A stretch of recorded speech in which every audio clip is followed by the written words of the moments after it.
Uh, very informal, very informal. So, you never know where the restroom is. Feel free to get up and go get food. A little disclaimer before I get started. First of all, I am not a scientist. We're going to be talking a little bit about science tonight, but I'm not a scientist. So I'm going to do something that's in kind of like I do a lot. I'm going to talk philosophically about science, if you can do that. So we're going to talk about some of the theories about addiction as a disease. It's not a new idea. The Big Book of Alcoholics Anonymous, which I'm a big fan of, by the way, was published in 1939. And in that book, they had the audacity to say that addiction was a disease. They had one doctor that kind of paired up with him there, a medical doctor, that said, I believe so too. And he was pretty much ostracized by the medical community for saying it was a disease. He stuck to his guns.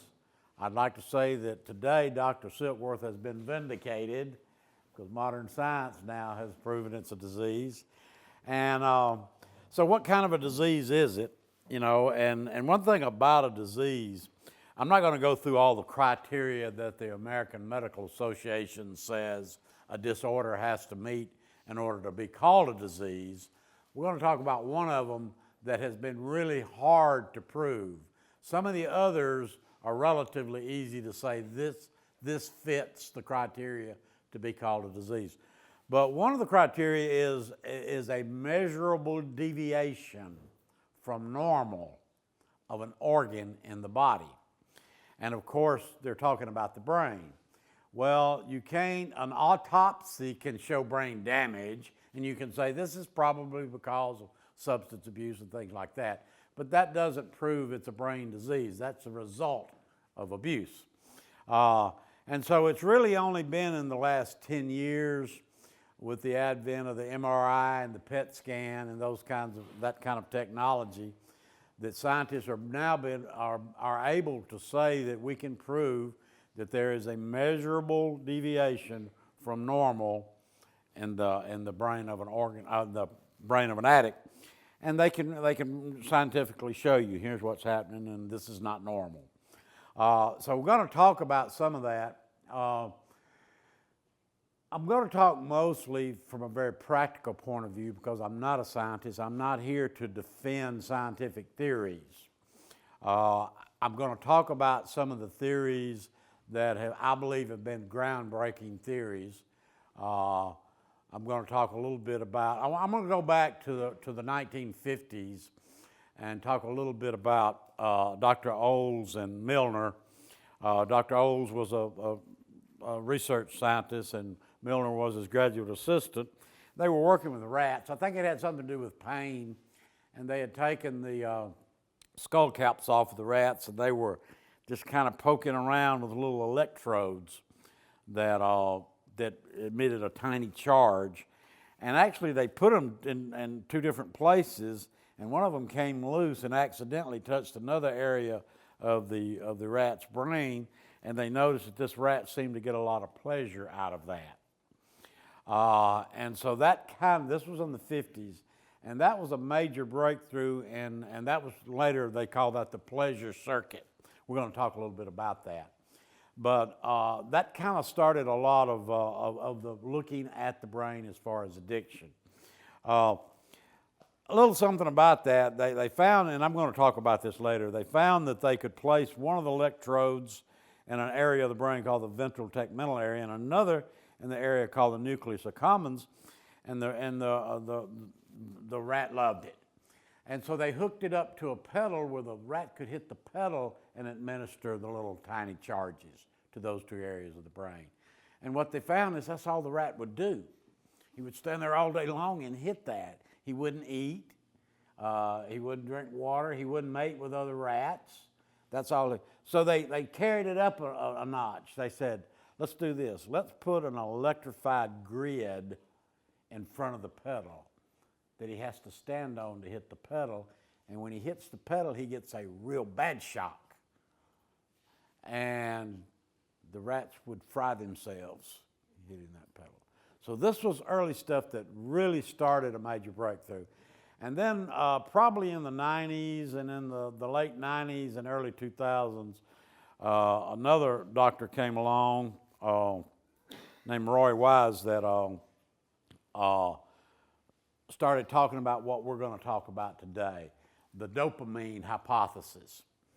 So I'm going to talk about something that really started the ball rolling and to really beginning to understand.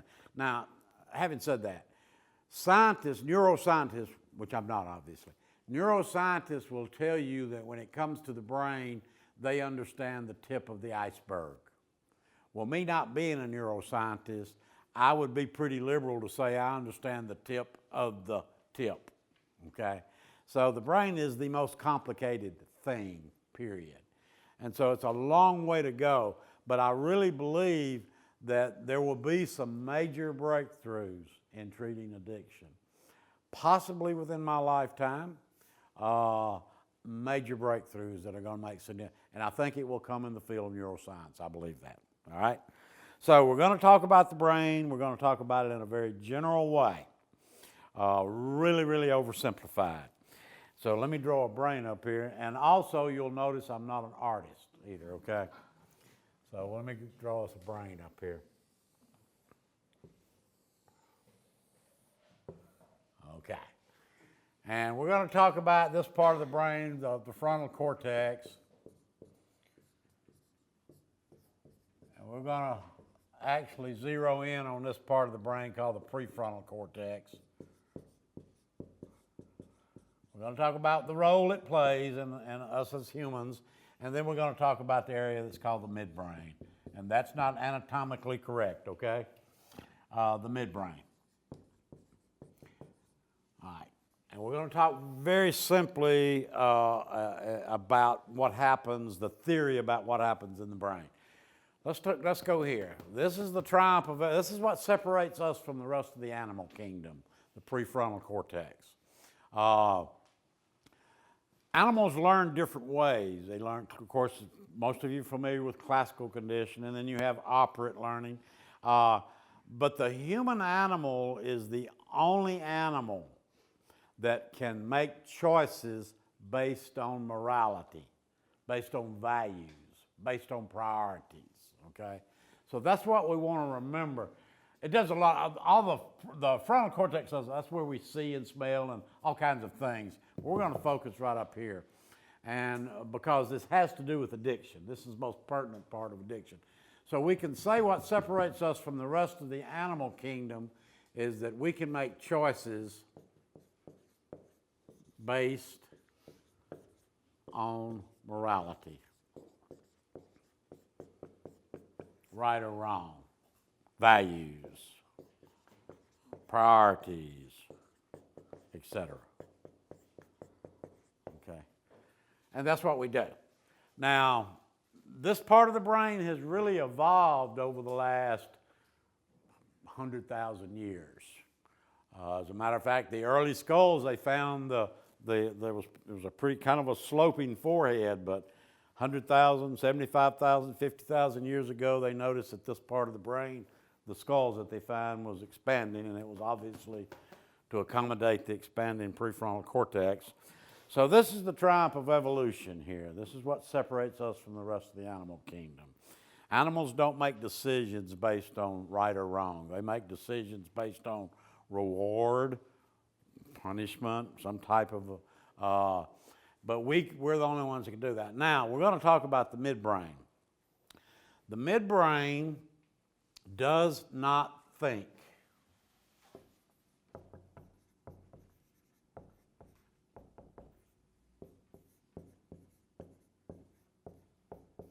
Does not think. It does not make any kind of choices, all right? It's pretty much of a hardwired, and when I use a statement like that, it's not literally like that, but it's pretty much of a hardwired organ. In other words, there's a certain response and there's a certain stimulus to that response. Somebody walks up behind you and pokes you in the back, you don't see them coming.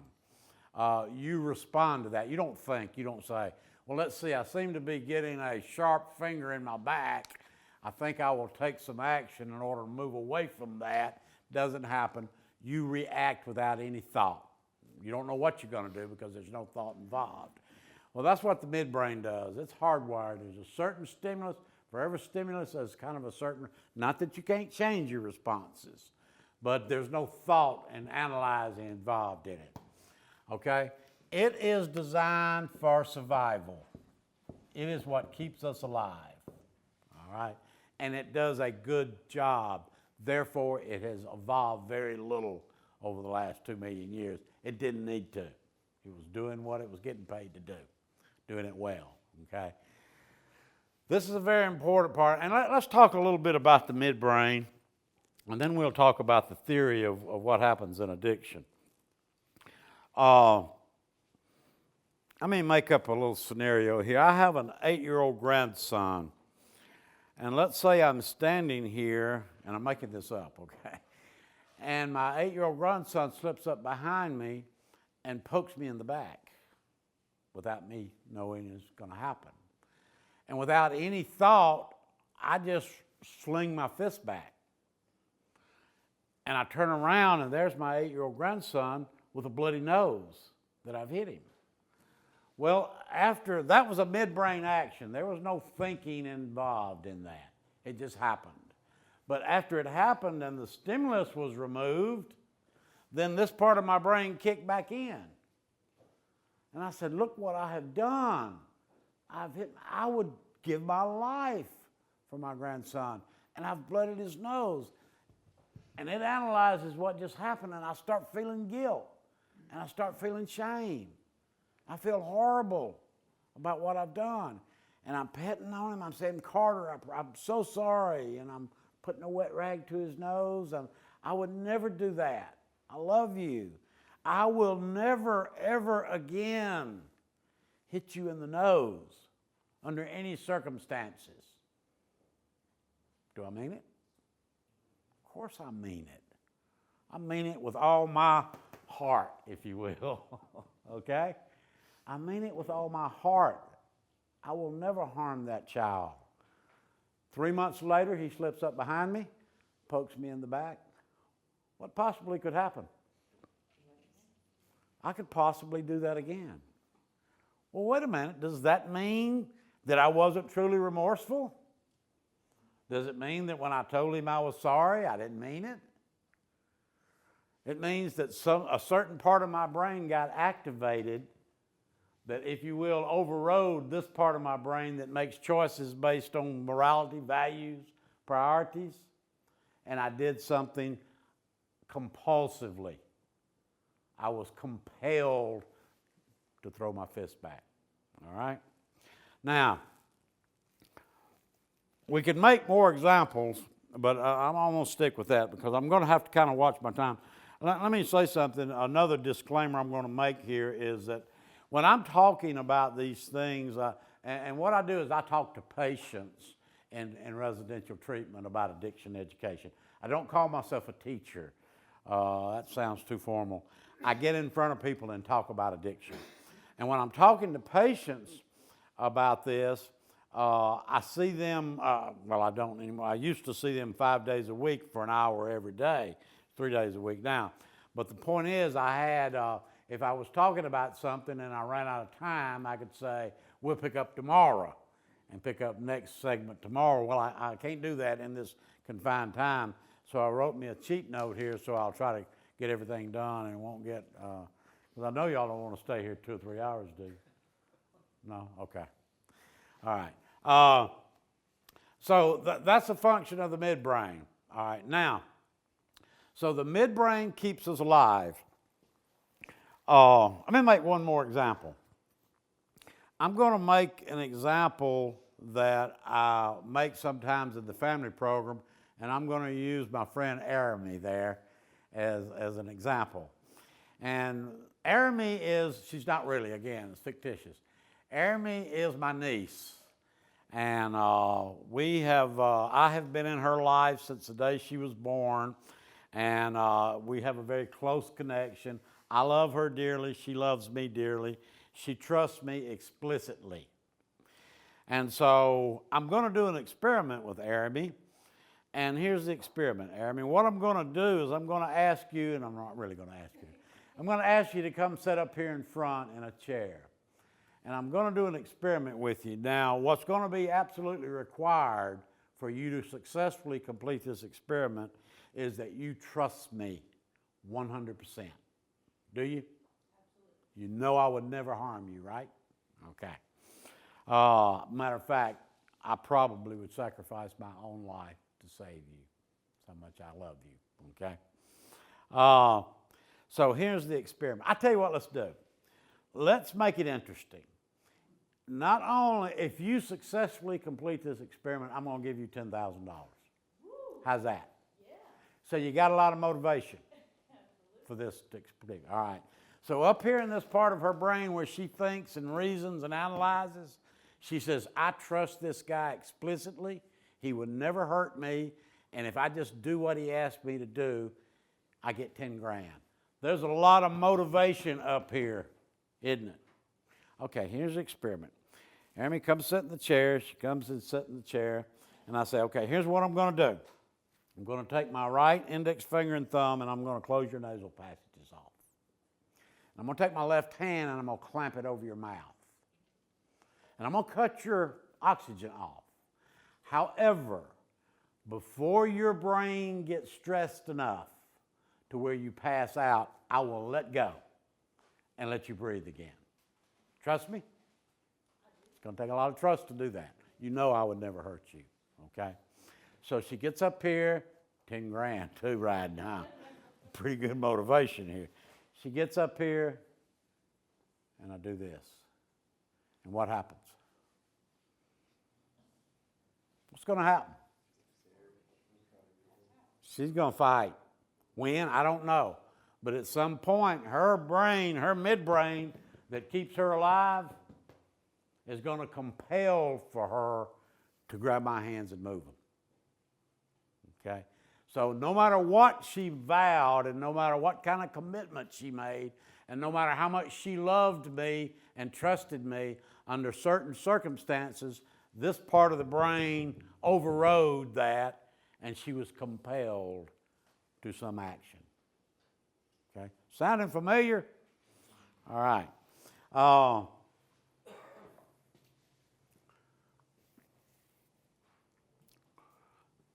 Let me say one other thing.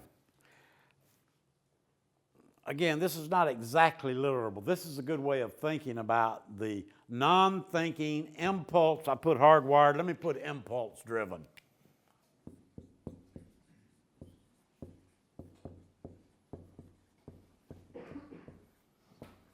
The non-thinking, hardwired, impulse-driven midbrain versus the thinking, analyzing, choice-making prefrontal cortex. There is an inversely proportionate relationship between those two parts of the brain. Now, what I mean by that, it's like a seesaw or a set of balance beams or whatever. If I've got a set of balance beams here and I put something over here and it goes down 10 degrees, this one's going to go up, what? 10 degrees, right, okay. So that's called an inversely proportionate relationship. So let's say that there's an inversely proportionate relationship between this part of our brain designed for survival and this part of our brain designed to analyze, make choices based on priorities, okay? So what that means, the more this one is stimulated, the less this one works, okay? Now, can anybody in the room guess where drugs work? Can you guess? Guess what scientists first thought when they first started realizing these things? They said drugs must work up here in this part of the brain because this is where we make decisions based on our morality and our values. And somehow drugs must go to that part of the brain and break it. And that accounts for all this nasty, immoral, hurtful behavior. They got it wrong, okay? Actually, drugs work here in this part of the brain. However, the more this one is stimulated, the less this one works, okay? Now, I'm going to go back to the big book of Alcoholics Anonymous for a minute. There's a place in there where it says he is a real Dr. Jekyll, Mr. Hyde. It says his personality, while, I'm going to use the word using instead of drinking if I can. His personality while using resembles his normal nature but little. He says he does all kinds of incredible, tragic things while he's under the influence. Things he would never do. When I'm talking to patients in treatment, this is what I say to them. If I were to ask you to sit down and make a list of all the things that you regret, all the things you feel remorse about, guilt, shame, and you were to do it. And I assure them, I'm not going to ask you to do that. It's too early for you to do that. I said, that's called a fourth step. You'll do that later. But if I were to ask you to do that, and you would actually sit down and write down all the things you feel guilt and remorse about, and then you brought the list to me, and I said, now I want you to look at this list. What percentages of the things on this list would never have even occurred had it not been for your substance abuse? And I've been doing that for years, and the consensus is 90%. I'll go with that. Not 100%. We're all going to do things that go against our values on occasion. But I believe that. I believe that if an addict will honestly ask him or herself that, they'll say 90% of the things that I feel remorse about would never have occurred had it not been for my substance abuse. We do all kinds of things that we would never under any circumstances do. Here's another thing I say to patients to kind of stress this point. I usually pick a macho male to do this with. I've already got his number. I know what he's like. And let's call him Jim, we'll say. Jim, tell me somebody you care about. Jim may say, my wife and son. My parents, whatever, wife and son.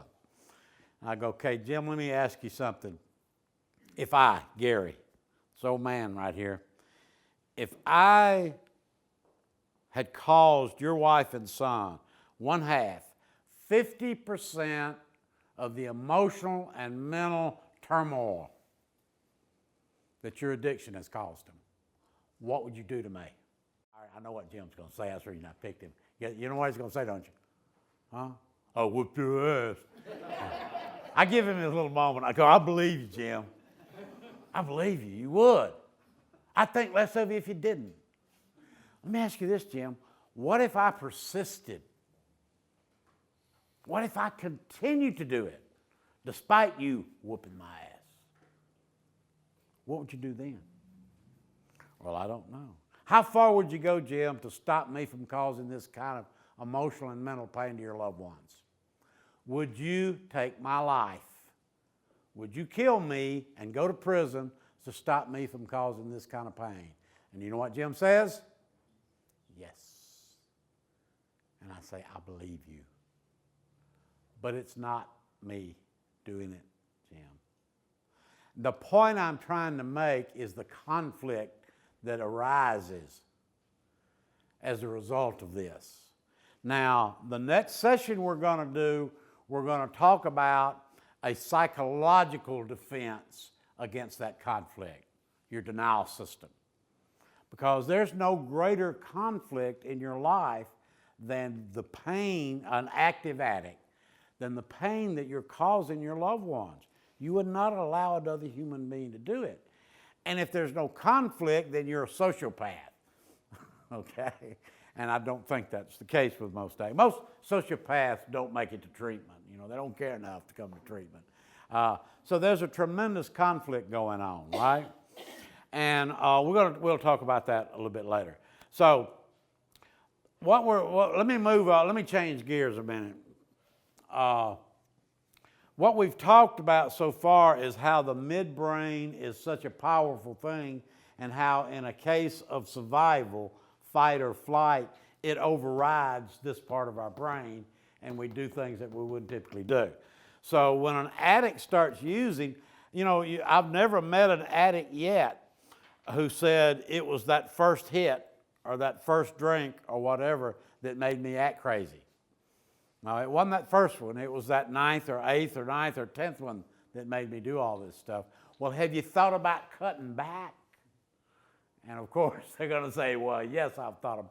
And then I'll say, tell me some of the things you've done to try to cut back. Because even if intellectually if you don't understand that it's not the fact that I use, most people, 80% of the population, I think, uses psychoactive substances to some degree. So it's not the fact that I use that causes my life to be unmanageable. It's I can't control it once I start. And so I think on some level, even if you hadn't intellectually come to that conclusion, you kind of know that. So anytime, by the time an addict has gotten to a residential treatment center, almost all the time, there are exceptions to everything, they have made numerous attempts to control their use. And we come up with some real good schemes, don't we? You know, I'm only going to use on these days, or I'm just going to buy this much. And I'll share something with you. I happen to be a recovering person myself. And I went through a long period of time when alcohol was my drug of choice. And I remember going to the liquor store and buying a half pint of vodka 5 times in a day. But when I went that first time, at 10 o'clock, by the way, right, I'm waiting when he gets there. How many am I going to drink that day? That's it. So I'm only going to buy, I would be stupid. I had the money to buy a half gallon. So certainly I would do that. No, I truly intended to drink that one. And y'all know how that goes, don't you? All right, some of you do. All right. So the problem is that if we could control that, then people wouldn't go to treatment. They would say, they would have their moment of clarity. Let me talk about that a minute too. You know, when I'm talking about addiction, I'm not talking about the same thing as substance abuse. Is a substance abuser absolutely an addict? No. Is a substance abuser overstimulating this part of their brain and doing things that cause them regret and consequences? Yes. That's a substance abuser. You pour enough whiskey down the Pope, he'll act crazy as hell, I promise. All right? That's not an addiction. That's drug-induced behavior. My wife, who's a social drinker, I asked her one time, I've never seen her drink over 1 margarita, ever. And I asked her one time, I said, Jane, I've never seen you have over, and it was a rhetorical question, me being a substance abuse counselor. I said, never seen you have over 1 margarita at a time, or if she's drinking a beer, 1 beer. Why is that? And she says, if I drink more than that, it makes me feel out of control. And I said, what? It's not the way it made me feel. Now, did it make me? Yeah, but not out of control. It didn't make me feel that way. And I asked her, I said, well, let me ask you this. Have you ever been drunk? And this is what she did. We were driving in the car. I was driving. She was in the passenger seat. Have you ever been drunk? She said, God, yes. I got drunk one time when I was in college, 30 years earlier, and hasn't repeated the experience since then. Now, when I'm telling this to a room full of addicts, I'll be looking at that awe on their face when I'm telling them that. And I'll say, isn't that amazing? And they'll go, yeah. And I said, no, folks, that's normal. That is normal. That's the way it's supposed to do.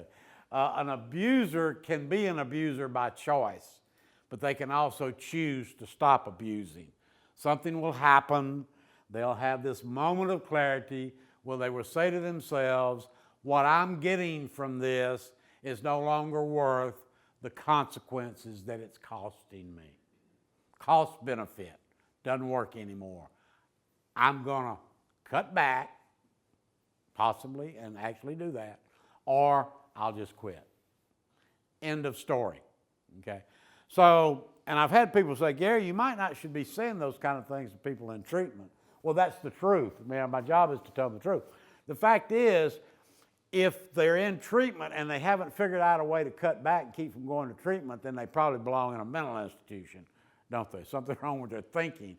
So I can almost assume, whether they want to admit it or not, that they probably experimented with thousands of ways to, the big book says, countless vain attempts to prove that we could drink like other people, it says, right? And so I assume that that's true. All right, now, since we can't quit, then why don't we just make up our mind like that abuser does, that after this catastrophe happened, I have had my moment of clarity. I can now see that it's not worth it. I tried to cut back and I couldn't, so I've decided I'm going to quit. I mean it. I have finally made that decision that it's not worth it anymore. I quit. End of story? Some of you said, some of you know, and not instant, right? Well, I wonder what could cause that then. I get that, okay? And I'm going to share some personal stuff in here. Have y'all ever met anybody that was absolutely convinced they were the smartest person in the world? You ever know anybody like that? Yeah, well, that was me, all right? And I started going to treatment centers early on. I went through 5 treatment centers, about 15 detox units, so I learned a lot what not to do. And I remember every single time I was going to leave that detox unit or that treatment center, I had made up my mind that I'm done. I'm not going to do this anymore. I mean it. It's way past time for me to stop. I am done. And I meant it every single time. But I was never able to stay stopped. So quitting, the stopping part was easy. It was the stay stopping that problem that caused me the problem. I get that, y'all. See, we're told in our culture that you can do anything you set your mind to. You've been hearing that since you were a child, haven't you? Everybody in this room has heard that. You can do anything you put your mind to. And most of you in here have validated that. Everything you really put your mind to, you were able to accomplish. Correct? So why shouldn't you also believe then that if you really put your mind to stopping, you can do that? Make sense? Well, those of you who have experience with addiction know it's just a little bit more complicated than that. But now, and by the way, I talk with families a lot. Every Friday I meet with, we have a in-house family program, a 2-day in-house family program. We have a good participation too in it. We have families from all over the United States come in and for our 2-day program. And I let them know I'm with them the whole Friday afternoon teaching them about addiction and some other things that we'll talk about in our other sessions. And I tell them, I say, I want to go ahead and tell you guys, we addicts refer to you non-addicts as earth people. And they kind of get a kick out of that. And they say, well, what do you refer to you addicts? I said, space cadets, right? So earth people. Earth people, when you walk up to somebody and you say, I've had enough, I am so sorry for what I did, I am done. And then you're using 3 weeks later, what do they assume? 1, you were lying to me when you told me that, you never intended to quit, right? How could they not assume that? They don't have that experience, do they? That's not their personal experience. So can you at least understand why they're going to think that? You didn't really mean it when you said it. You were lying to me. Or there's even one worse than that they think. If you really loved me, you could do it. Right? If you really loved me. Do you think I really love my 8-year-old grandson Carter? I really love that kid. I would never, ever hit him in the nose intentionally. And if I did, I would be so remorseful, I would promise him I'd never do it again. But is that always going to be the way it works out? So what we've done is we've talked about the midbrain as far as fight or flight goes. That's a relatively easy aspect of it to understand. We're going to change gears now and talk about it from a point of view of the midbrain also uses pleasure for our survival. Not all the time, but some types of pleasure are good for our survival too. We typically, when we think about that, we don't think about pleasure as being survival, but it is. Obviously, the one that comes to mind is if it wasn't for sex, there'd be no survival of the species. And so obviously the midbrain makes that. If you would think about that without the pleasure, I doubt if any of us be very interested in it. And so the midbrain makes it pleasurable. So people, because it's good for survival. Midbrain makes other things pleasurable too for survival. Let's say you're starving to death. Literally, you are dying from malnutrition. All right? Well, when that's going on, your midbrain is very, very stimulated because it's trying to do its job and keep you alive.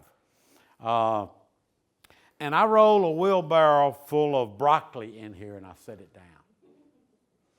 And then I roll a wheelbarrow full of chocolate cake in and I set it down. And I tell you, you can only choose from one wheelbarrow to eat. Now, some of you may be sitting in here right now saying, I would choose the broccoli. No, you would not. You would not. If you were starving to death, you would not. If you were starving to death, this part of your brain would be so active, you wouldn't be thinking about, well, that's health food, maybe I should eat that. I bet you don't know this. There are not enough nutrients in broccoli to save a person from starvation. Are there enough nutrients, carbs, and chocolate cake? So you would be compelled to eat the chocolate cake. Your brain is taking care of you. You would be compelled to eat it, despite what you would have ordinarily thought or made a judgment about. Y'all with me here? We can make other examples too, but let me make one more. All right? Michael, you like to fish? Okay. So Michael comes up to me, and I've got a lake there at my house, and he walks up to me and he says, Gary, any fish in that lake? And I go, yeah, Michael. I said, he said, do you have a rod or rig I can fish with? I said, sure, I'll get you one. And I go into the closet there and I get him a Zebco 33. All right? And I hook him up with that Zebco 33. And I say, go out there and fish right there off of that spot right there. Well, he doesn't know anything about where to fish in my lake, so he takes his up. I tell you what, let me put a purple worm on it for your bait, all right? He goes out there where I tell him to go, and he starts fishing. And he catches a fish. And when he pulls that fish in, it gives him pleasure, right? Now, does Michael need that fish for his survival? No. He's got plenty of food at home. His midbrain doesn't realize that. So his midbrain makes it pleasurable. We're going to talk a little bit more. I'm going to come back and revisit that in just a minute. Let's add some things there. So how does the brain create a pleasurable experience? And that's what we're going to talk about now. All right. And again, this is not anatomically correct, so y'all just bear with me here. There's an area of our brain, it's actually over in here. Well, we'll call it right there. I'm sorry. Called the ventral tegmental area. It's not important you remember that. And there's an area of our brain over here called the nucleus accumbens. We'll just call that an NA. And so anytime you have an experience that ends up being pleasurable, here's why it's pleasurable. Okay?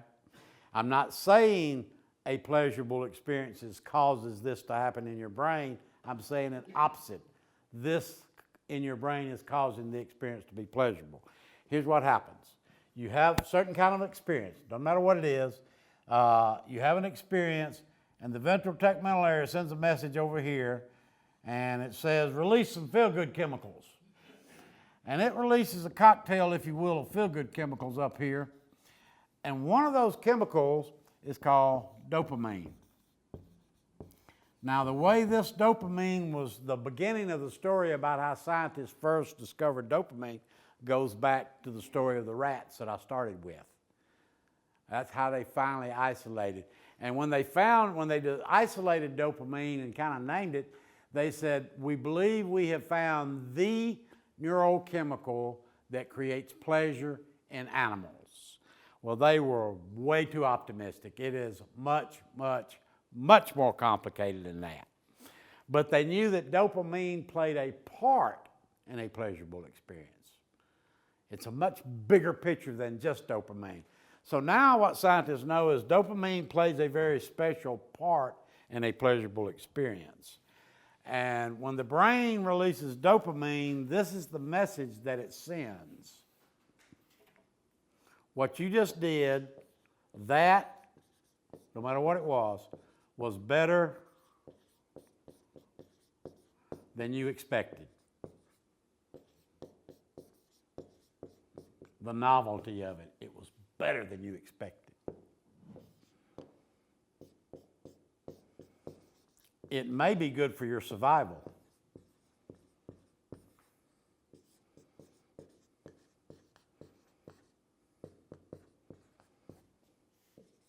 And you need to remember it.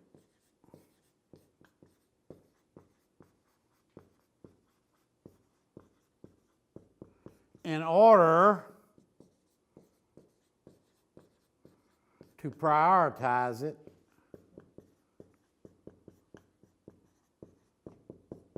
over other less pleasurable experiences. Okay, let's get back to the scenario with Michael fishing now. No, not quite. I got one other thing. Okay. So since it says you need to remember it, that was better than you expected, it's probably good for your survival, so you need to make sure you remember it. All right? Well, when that happens, this part of the brain says, okay, I'll help you remember. And it releases, and folks, it's much more complicated than this, but I'm not getting it so simple that it's not invalid. And then this part of the brain, if you will, releases a chemical that's called glutamate. And glutamate plays a big part in memory formation. Now, if we start talking about memory formation, it's getting really, really, really complicated then.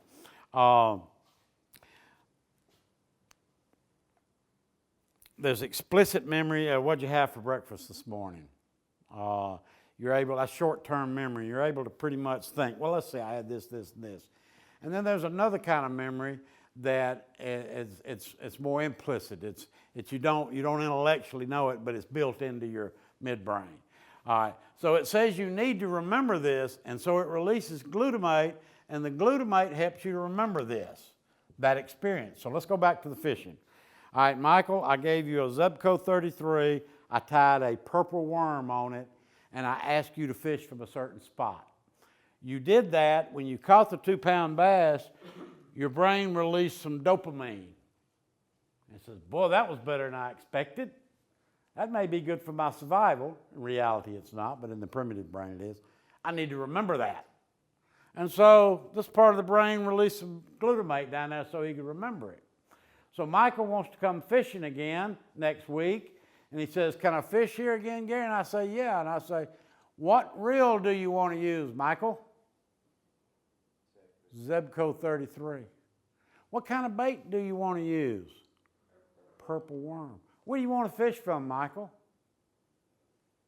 You see what happened? His brain was doing that because he may be more likely to survive if he repeats the same experience that was successful the last time. So that's the way the brain's working and taking care of you, Michael. Well, Michael comes back and I said, Michael, I tell you what, I don't want you to use that Zebco 33. I've got an old Johnson reel in here I'd like for you to use. And listen, I'm all out of purple worms. How about I tie a red plastic worm on there instead? And instead of fishing right here on this spot, I'd like for you to go over there on the levee and fish. What's Michael's first reaction to those suggestions going to be? No, man, that's not what I want to do. He's not going to like that idea, is he? But he's going to humor me. I said, come on, humor me. So he says, okay, I'll take your damn Johnson reel and your black or red worm.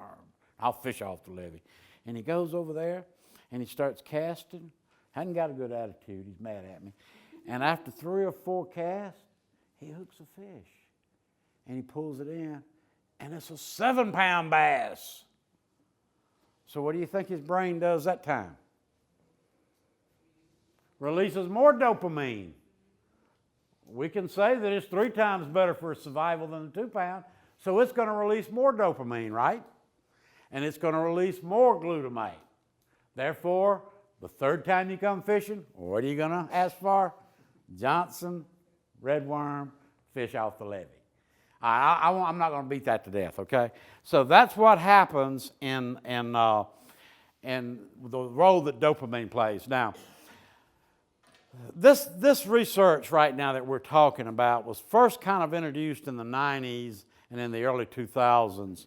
I forget the scientist's name now.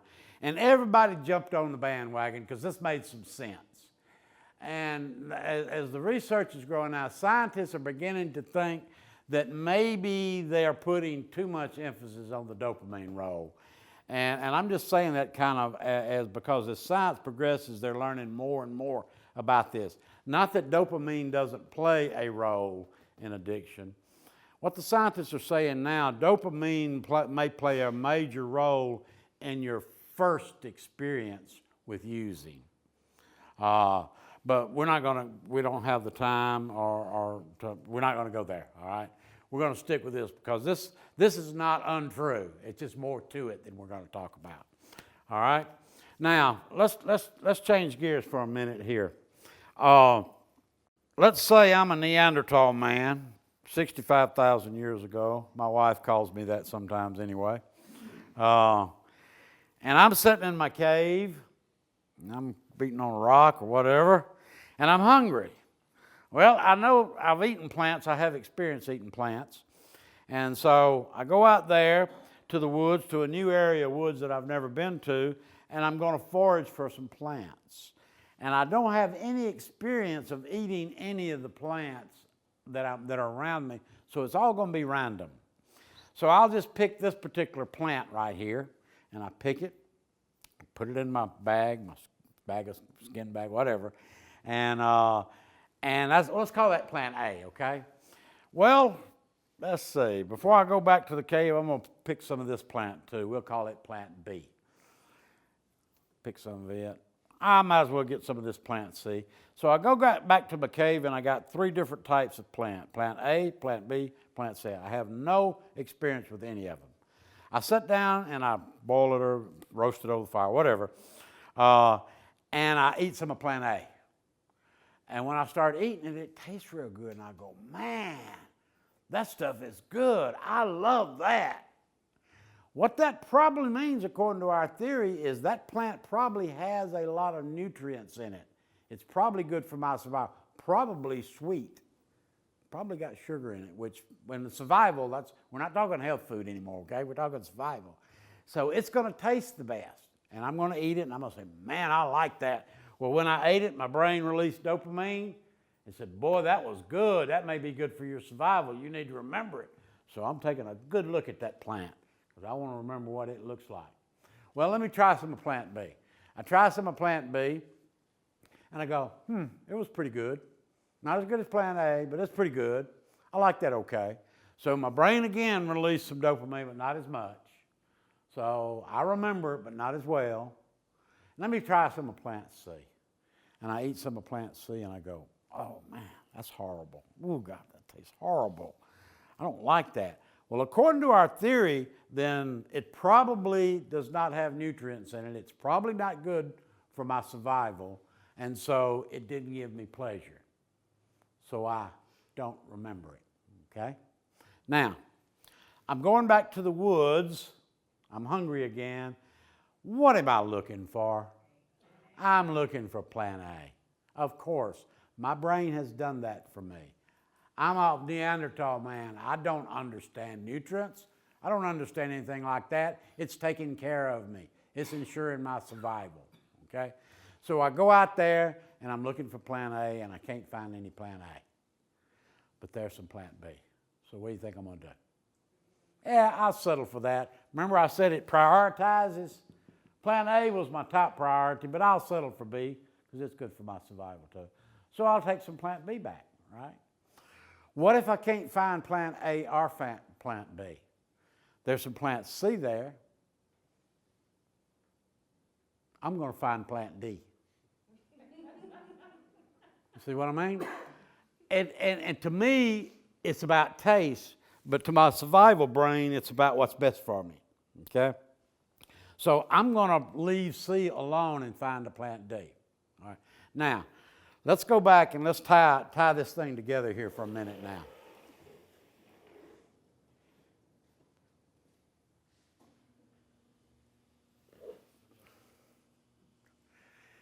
I'm in my cave, and let's go back to plant C. Remember it didn't taste good? I'm sitting there and I've eaten plant C. I was hungry, so I went ahead and ate it all, even though it tasted horrible. But I went in and ate it and digested it and sat down. And about 15 minutes after I ate plant C, I'm sitting there and I go, whoa, whoa, whoa, dang. Whoa, this is magic. I just accidentally discovered a psychoactive substance.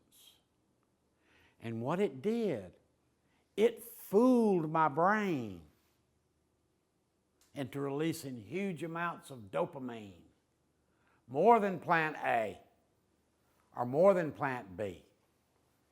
It fooled my brain into releasing huge amounts of dopamine.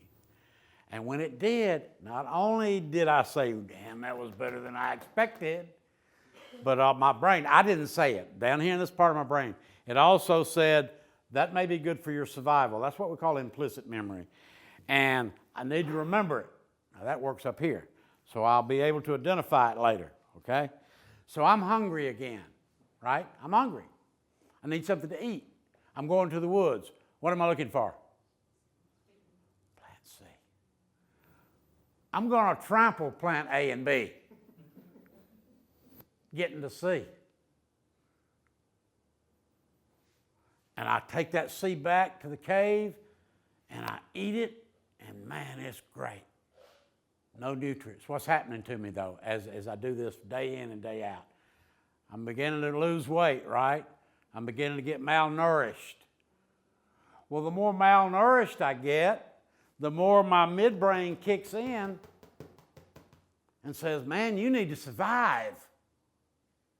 You need to survive. So what am I going to look for? See? That's, scientists are using the term hijacked. That's the term that scientists use.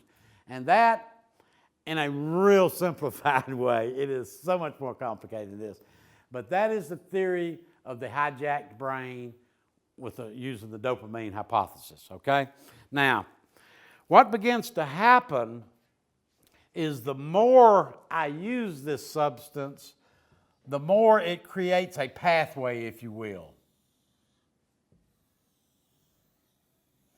There's a saying in neuroscience that neurons that fire together wire together. And so when this particular substance continues to be used over and over, it begins to create a pathway, if you will, in my brain. And it is literally a pathway. And the more I use, the deeper that pathway gets. Let me make an analogy about that. Let's say I walk out of my house and I'm going out to my workshop and there's dew on the ground. And when I leave my back porch and get to my workshop, I turn around and I see where I've made a path through the dew. All right. What if I walk that same exact path,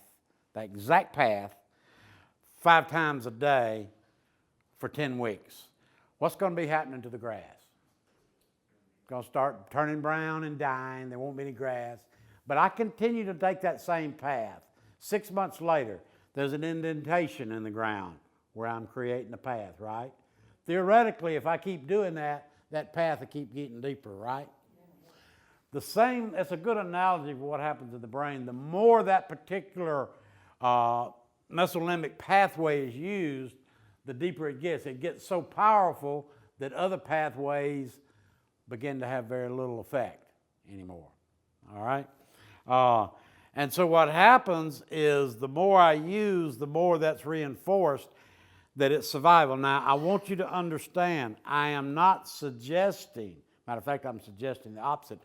Up here in this part of your brain where you think and analyze and make decisions, you do not believe that your drug of choice is your survival. Hopefully, you have concluded the opposite. Hopefully, at least by the time you get to a residential treatment program, you have begun to at least ponder the fact that maybe this drug of choice is my demise. It's certainly, if it's not physically killing me, it's emotionally, spiritually, and mentally destroying me. So I'm not suggesting that addicts have some kind of an idea up here in their analytical brain that drugs are good for their survival. Hopefully it's the opposite. What I'm saying is down here in your brain that does not think, that's hardwired, there has drawn a connection. Let me do it this way right here. There has been a connection drawn between, we'll call that drug of choice, and survival. Okay? Now,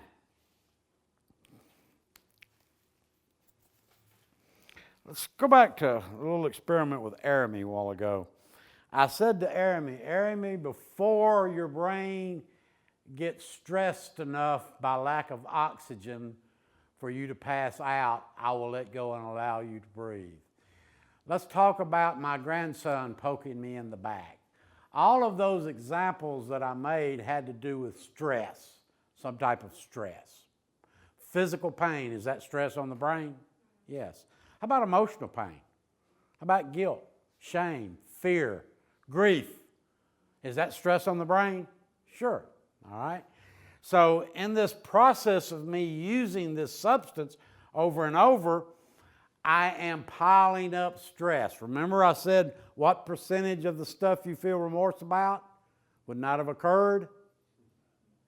So now not only do I have stress of everyday life on life's terms, but that wasn't good enough, so I piled about 10 times more self-induced stress through my substance abuse. So now I have decided to quit using. I quit.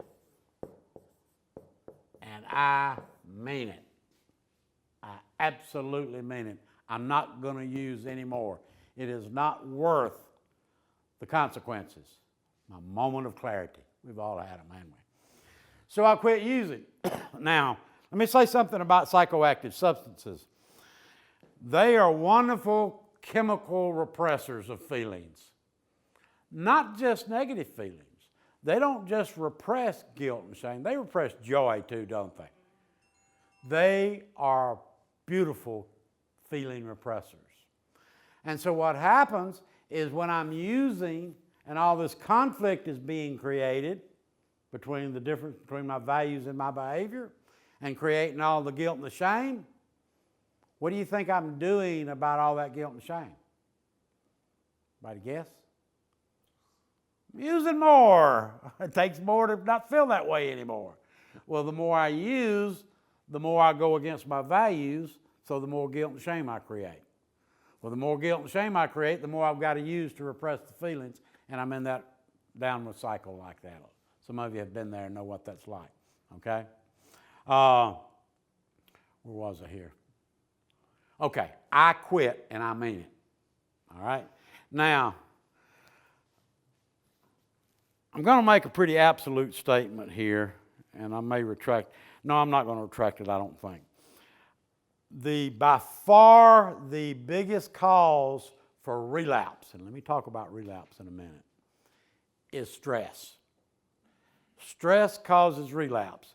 If what I've talked to you about is true, no matter if it's exactly this way it happens or not, scientists will all agree. They disagree about exactly how it happens, but scientists that study addiction will all agree that the brain of the addict, and not just the substance addict, by the way, the behavioral, the gambling addict, and the other types of addiction, scientists have agreed that in the midbrain of the addict, it has somehow mistaken, we'll call it drug of choice, for survival.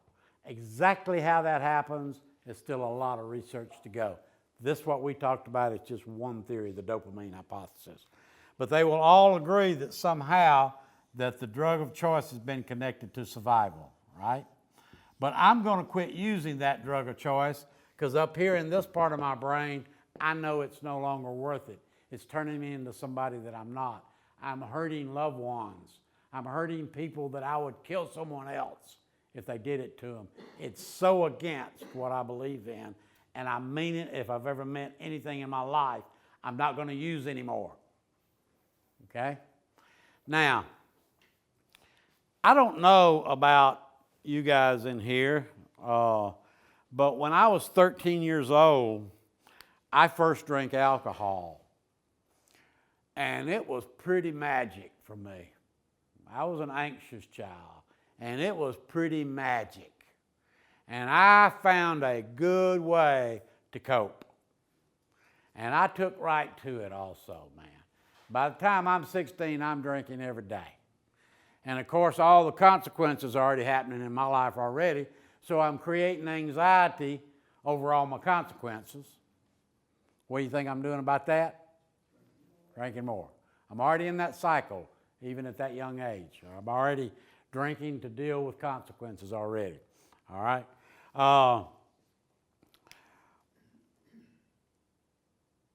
At some point, and I wasn't 16, trust me, I was way on up in the years, 27 actually. The first time, and that was it should have happened way earlier than that, when I said to myself, it's no longer worth it, I quit. And I went into my first treatment center.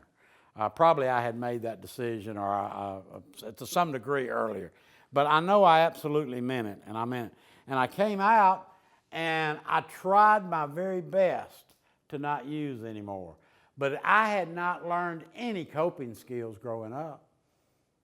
My philosophy was better living through chemistry, right? If it gets stressful, you drink some. And then I'm an old hippie. I'm not surprised you're not, but I grew up in the 60s, and then 66, I discovered that magical stuff, marijuana, you know. Somebody said to me, of course I was drinking, and I was already in love with the magic of it. And somebody walked up to me and said, would you like to try some marijuana? And I said, well, of course. Of course. I didn't go. And, you know, and then 1967, someone said, would you like to try some LSD? And is that magic? Yeah, it's more magic than that. Well, of course then. In 1971, I'm out in California, and I'm hitchhiking, and a guy picks me up. I'm old hippie, I got hair down my ass. And guy picks me up, and we're driving up Highway 1, Pacific Ocean on the left, and he says, would you like to try some heroin? And I didn't say, heroin, now, wait a minute now. Didn't cross my mind. My answer was absolutely, why not? You know. So I was already in love with that magic. And if you'll tell me this is more magical than that. And I went to college with people who I'm sure were offered those same drugs, and they probably said, you know, I might get in trouble, and it's probably not worth it, so I think I'll pass. That never crossed my mind. It never crossed my mind. And I was raised in a family with conventional values. My dad was a doctor. My mom was a school teacher. I was raised in a convention. So I wasn't a sociopath, even though I looked like one sometimes. I wasn't. All right? And so what would happen is all of the consequences that I had developed, all the worry, all the guilt, because when I'd quit using, that repression of the feelings would quit working, and those feelings would very, very gradually start to surface again. And plus the fact that I didn't know how to live life on life terms anyway, which is enough stress, and then you pile all that extra stress that I had created on top of it, well, this is what started happening. Stress, stress, stress. Self-induced, yes, I'll own that. I created it, I sure did. But nevertheless, unless I'm a sociopath, it's going to stress me out when I get sober, right? And so all this stress is happening, all of it. Now, at some point, I am compelled to use. It doesn't mean I changed my mind. I didn't change my mind about never hitting my grandson in the nose. I still believed I should never hit him in the nose. But when that stress stimulus hit me, I did it compulsively. I was compelled to use. And so then I used, and then after I used, I realized what I did, and I go, man, I can't live with this. I just thought I felt bad. Now that I had promised you, And you had even thought I was getting better, because I went 3 months or 4 months. I went 4 months one time, not using. That was the most miserable 4 months of my life. I promise it was. The first 2-3 weeks of it were pretty cool, honeymoon. I was feeling better physically, and doing things, and people were letting me, not giving me a key to the front door, but they were letting me in the front door now, and things like that. Started feeling pretty good. But then after that, that honeymoon got over, and all this stuff started happening, all this stress from my past and everything started rising, and I would end up using it again, over and over and over. And I didn't know what was happening. Now, I'm going to talk about, let me see what time it is here. Okay, I didn't get everything done that I wanted to do. I'm going to talk about another factor that scientists talk about in addiction, and it's called a hypermemory. We all, and this is a very complicated thing. What happens to memories with time? Typically, they fade. That's what happens with memories. That's what they're supposed to do. If you could remember every unfortunate, painful thing that ever happened to you suddenly and remember it all, you would short circuit. So your psyche takes care of you. It keeps you well by having unpleasant memories fade. All memories fade. Unpleasant memories fade faster than pleasant memories, especially if the unpleasant memory was created by your behavior. We'll talk about that next week. That's the denial system.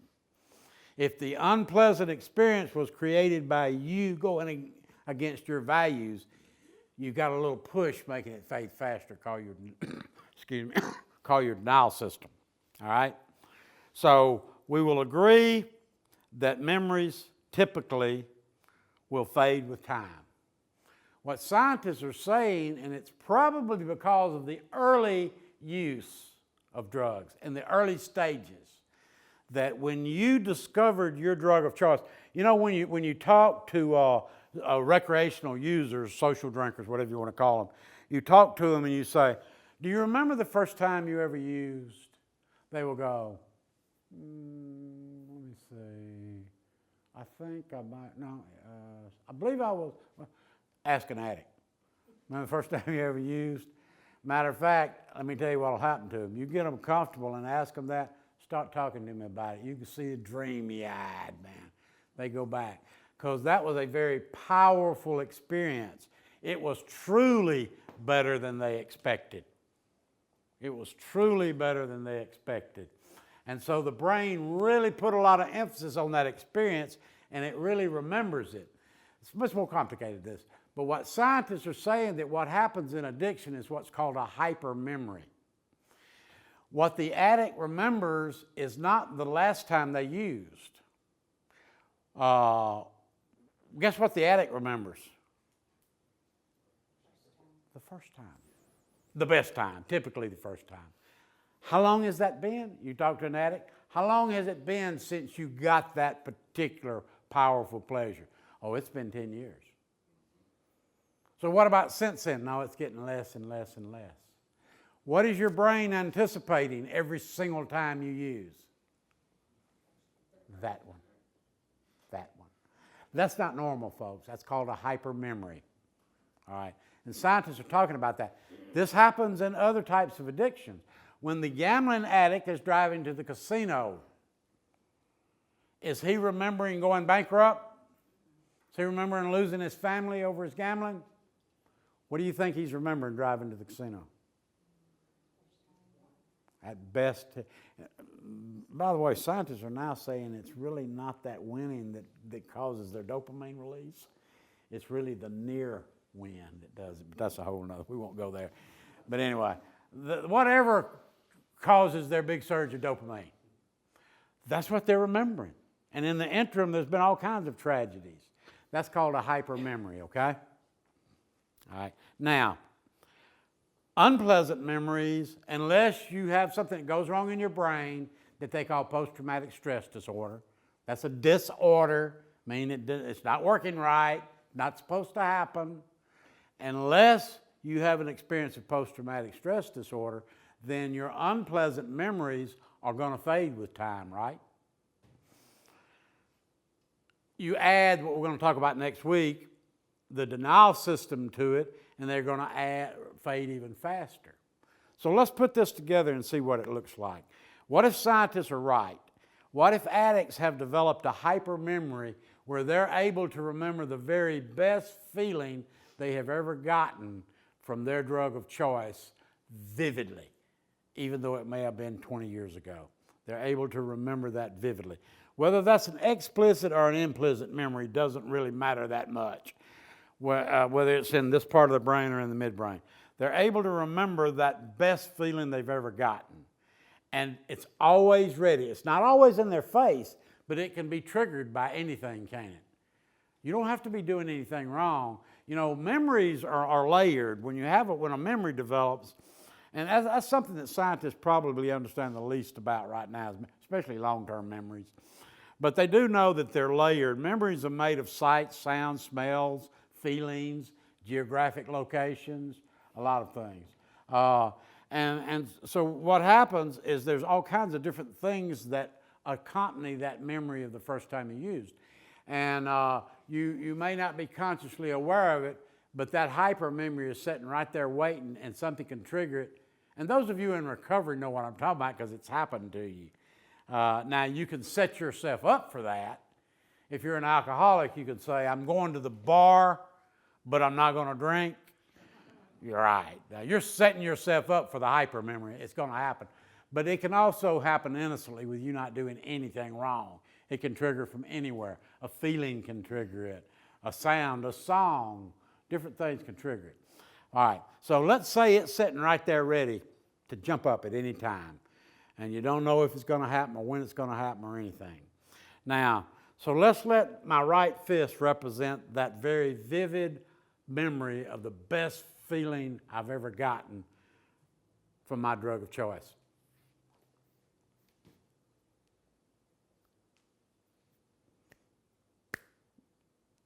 When I talk to addicts, and I ask them on a scale of 1 to 10, 10 being the most powerful sensual gratification you have ever gotten in your life, 1 being no pleasure whatsoever.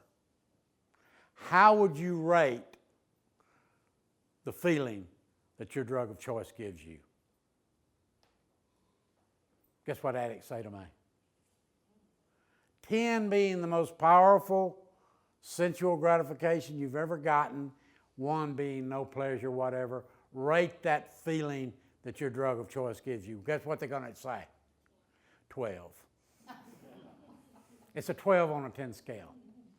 If I were to ask my wife, Jane, rate the feeling that you get from drinking that margarita, she would probably say a 4, 4.5, 5.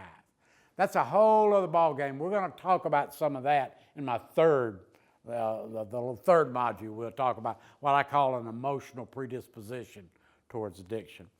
But anyway, so that's a 12 on a 10 scale. They can hop out there any minute without me knowing it.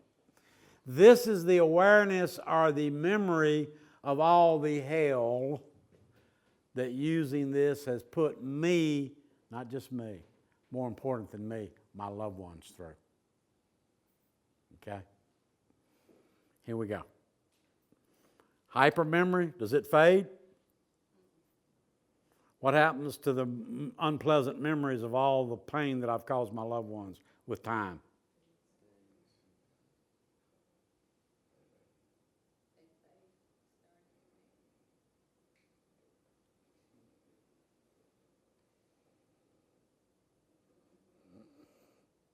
There comes a time when that very powerful 12 on a 10 scale memory, if you will, eclipses the memory of all the hell that it put me through. Now, when that happens, this is science, folks. Science doesn't do this, but this is my way of talking about science. When this happens, would you look at my perception of my relationship with drugs. Would it be fair to say when this happens, I have a delusional perception of my relationship with drugs? It's very delusional. It doesn't take into account, as Paul Harvey used to say, the rest of the story, does it? So it's a delusional perception. What kind of decision am I going to make based on a delusional perception? No-brainer. I'm going to use. Well, when I start using, what's going to happen to the awareness of the consequences? Boy, it won't take them long, and they're back up there in my face again, aren't they? And I go, oh, man, this is not what I'm about. It's not who I am. I quit. This time, I mean it. I mean it this time. They say, well, you said that last time. Yeah, but that's before this happened. This time, I really mean it. I am done.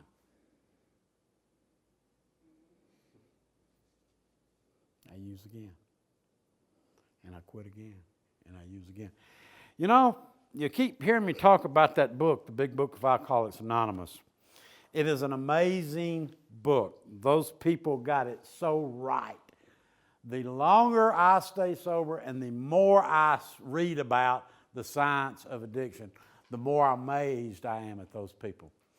There was a statement in that book that was written that was published in 1939, and this is what it says. It says, there comes a time, and they use the masculine pronoun, I'm sorry. There comes a time when he, talking about the alcoholic, is unable to bring into his consciousness with sufficient force the memory of the suffering and humiliation of even a week or a month ago. Does it say there comes a time when he remembers and doesn't care? It says there comes a time when he is unable to remember clearly, bring into your consciousness with sufficient force, remember clearly, the suffering and humiliation of even a week or a month ago. It says what he does remember is vague and easily replaced with the idea that this time, though, what? It's going to be different. It says once that type of thinking sets in, a lot of wisdom in that book. It says it happens over and over and over. And then it says finally he reaches that point where he has lost all confidence in his ability to stay sober. We see that play out so many times. All right, now,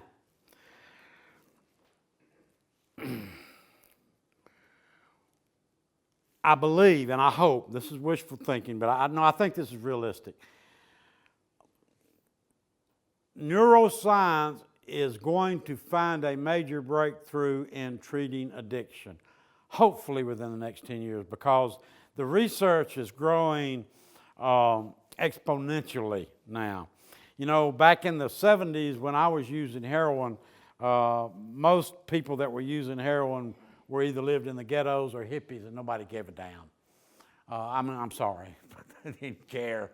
Okay, and now you know they're in the suburbs now, right? Remember that old song, "I Ain't No Senator's Son"? Well, they're senator's sons now. Okay, and that's a good thing. I'm glad. I like politics when it turns in our favor, right? And so there's a lot of money flowing into it now, which is a good thing. Finally, right? And I truly believe that there's going to come a time, hopefully within 10 years, maybe sooner, that we're going to have a major breakthrough in treating addiction. And I think when that happens, it will come somewhere in the concept of somehow doing something about that hypermemory. Those of you who are in recovery, how much easier would it have been to have gotten sober if you couldn't even remember that magic that it used to be like? Boy, it would have been a lot easier, wouldn't it? All right. Well, they don't do that right now. We're not there, okay? So, let me ask you, since this is a hypermemory, it's abnormal, it's a measurable, if you will, deviation from normal of what happens in the brain, all right? This is normal. Is there anything we can do, since we can't do anything about this, is there anything we can do to stop this from fading. Now, what if we could? What if there was something we could do that would intervene on the awareness and the memory of all the hell it put us through, and when we thought of that, we would also be able to think of this. This would be our choice versus this, right? Would it be fair to say, if you can teach me a way to keep this from happening, I will be restored to sanity? I'll be able to make a choice based on, here's how good it feels, here's the hell it puts me through. Now, does that mean I wouldn't choose to use? Not necessarily. I could still choose to do that, but it's not the same equation as this. See what I'm saying? The good news is that's what treatment is about. You know, one reason I had, I'm going to wind up here in a second. One reason I had such a difficult time getting sober, I told you, because I was smarter than everybody I'd ever met. And I went to my first AA meeting when I was in my first treatment center in 1976. And I wasn't a happy camper. And they said, Gary, we've got an AA meeting in there in the group room at 6 o'clock. You need to be there. And I said, no, I'm not going to go. And they said, no, that wasn't a request, Gary. You're going to have to go to the AA meeting. I said, well, you must not have heard me then. I'm not going to the down. I think the first time I ever used the term down meeting was at that treatment center. I'm not going to the down meeting. And they said, well, you don't get your methadone. I was being detoxified. I said, where's that damn meeting, you know? So I go to those damn meetings when I'm in there, but guess what they're expecting me to do when I get out? Not just go to one every once in a while. What were they telling me? How many? 90 meetings in 90 days? I'm not going to go to those 90 of those damn meetings in 90 days. That's the last thing. I got too much stuff to do. I got to catch up. I've been in treatment. I ain't got time to go to those damn meetings. So finally, when I finally would have to go in treatment, that reinforced my desire not to go, because guess what had happened? I'd go in there and I'd sit down, they had this round table, y'all know how that goes, and all these do-gooders would be coming in and they're going to help us, share with us. Boy, I had a terrible attitude. And they'd come in there and they'd sit down around the table and they'd start talking about all the crazy things that happened to them and all the damage they did to their loved ones when they were out there using. Well, I'm sitting in treatment here and they've taken my drugs away from me, and all that guilt and shame is beginning to come back alive, and I'm listening to them talk, and guess what's happening to me? I'm feeling hard. I don't want to hear that. I came here to feel better. This is punishing me. This is making me remember all that bad stuff. That's not what I'm here for. And so then they said, when you get out, we want you to go to those damn meetings. I call them damn meetings. Why would I want to do that? Why would I want to go and hear about all of this stuff that reminds me of all the terrible stuff that I did? What possible good could come from that? Almost starved to death with a hamburger in my hand. Today I get it. It's not going to get too far away if you go in a meeting, is it? You're going to be talking out loud about your stuff. You're going to be hearing other people that remind you of your stuff. That's just part of the equation. The 12-step program, and I'm a huge fan of it. And the thing about it is neuroscientists are huge fans of the 12-step program too. They say it's probably the best therapy that's in existence right now. Certainly better than any pharmacological therapy right now. Because all of these little things that they do are designed to keep you in touch with how bad it got. Does that make sense? Yeah. All right. I'm going to shut up now. I had some other things I was going to talk about, but I don't guess I was supposed to. All right. Next week, guys, for those of you who want to come back or who can come back, we're going to talk about this right here. Because I believe our salvation is in stopping this from happening. So when we do remember this, we'll have the rest of the story to view. Does that make sense? Yeah. All right. Thank y'all.